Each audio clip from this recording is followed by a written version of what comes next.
بسم اللہ الرحمن الرحیم۔ السلام علیکم۔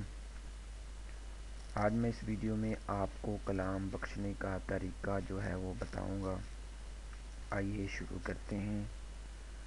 اپنے دونوں ہاتھ اٹھا کر یہ دعا مانگیں، مگر اول و آخر درود شریف ضرور پڑھیں۔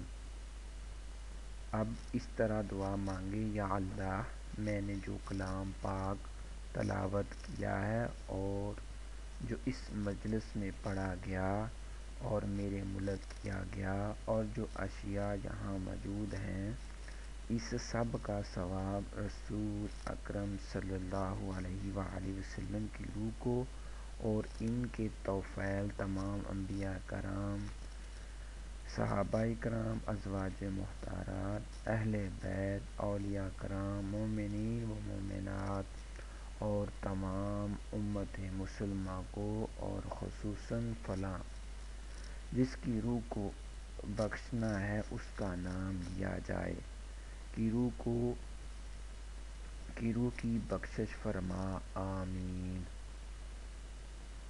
میں امید کرتا ہوں کہ آپ کو یہ ویڈیو ٹیوٹوریل پسند آیا ہوگا۔ تب تک کے لیے مجھے اجازت دیجیے۔ اللہ حافظ۔